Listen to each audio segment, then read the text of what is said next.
Welcome back to Lesson 5 of Unit 9. We'll be continuing on with the guided practice and independent practice portion of the lesson. I want to just apologize and forewarn you that the neighbor, I don't know, they have some machine out there. I think it's like cleaning out the pool or doing something, but if you hear like a weird, like almost like a vacuum sound, it's next door. I'm sorry about that. But hopefully it won't be too much of a nuisance. Anyways, let's begin.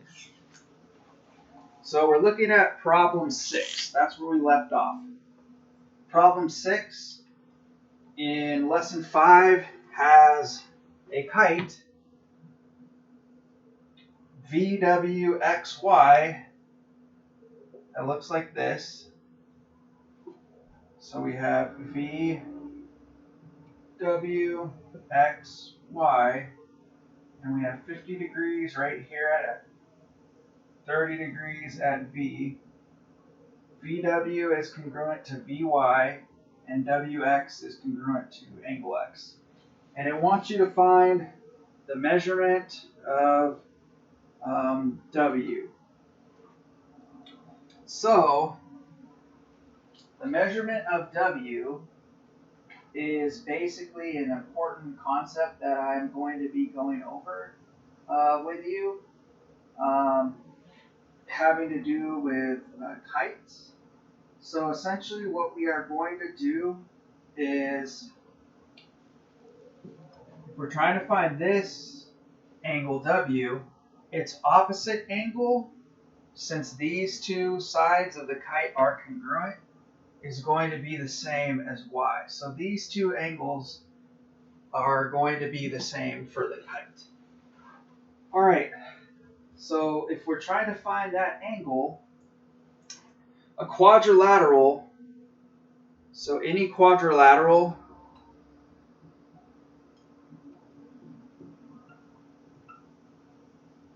when you add up all the angles, it equals 360 degrees. So that means that we're going to have 30 degrees plus 50 degrees. And then these two angles, since they're the same, I'm just going to label them as X. And since there's two of them, we don't know what they are, but they're equal to each other. So I'm going to just say plus 2X equals 360 degrees. All right? Because we know that angle V is 30 degrees, angle X is 50, and angle W and angle Y, we can label it as X because they're both the same. So we're going to have two X's. Adding like terms together or combining like terms, we're going to have 80 degrees plus 2X equals 360 degrees. We subtract 80 to both sides, and I'm going to get 2X equals 280 degrees. I'm going to divide by 2, X equals 140 degrees. So that means that angle W and angle Y both equal 140 degrees. So right here it's 140 degrees. And again, all of these angles, add them together, and a kite equals 360 degrees. Since we know these two angles, V and X, we're just going to say 30 plus 50 plus, since angle W and angle Y, they're opposite angles, we know that they are going to be congruent to one another, and they add up to 360. On that property, I just want to look. It is on page 843. And essentially, if we have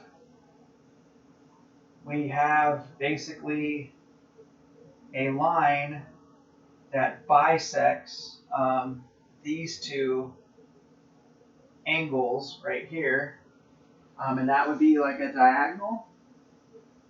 And what happens is, in a quadrilateral, one pair of opposite angles are congruent.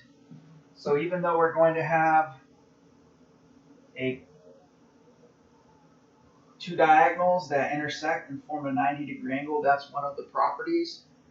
One of the opposite sides of the kite are going to be congruent to one another. And since V and X are not congruent, one's 30 and one's 50 degrees, we know that W and Y, those are going to be the angles that are congruent or equal to each other.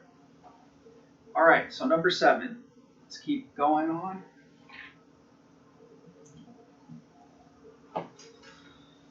We have a kite.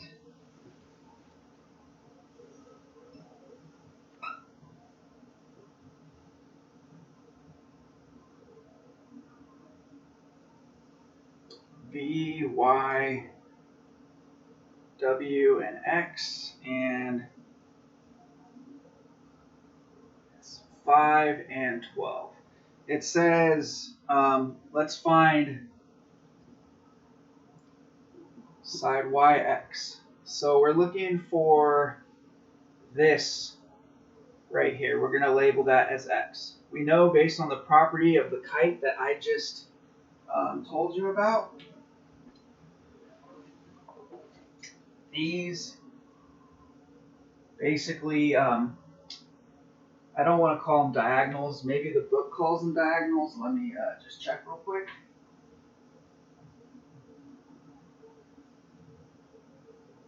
Yep, they call them diagonals. So these diagonals form a 90-degree angle. So if we're trying to find where I labeled X or YX, we have a right triangle. Forms 90 degrees, that's 5, 12, and I'm just going to label that X. So in order to find X, we use the Pythagorean theorem, which is a squared plus b squared equals c squared. So the two legs squared equals the hypotenuse squared. The hypotenuse is the longest leg. It's opposite of the 90-degree angle, so we're going to go 5 squared plus 12 squared equals x squared, because we don't know what x is. That's going to be 25 plus 144 equals x squared. So 169 equals x squared. When we take the square root of both sides, that will allow us to basically solve for x. X is going to equal 13. So we know that yx is equal to 13. And we use, again, the Pythagorean theorem to solve that. So that concludes the guided practice for lesson 5. I am going to basically start the independent practice and submit another video.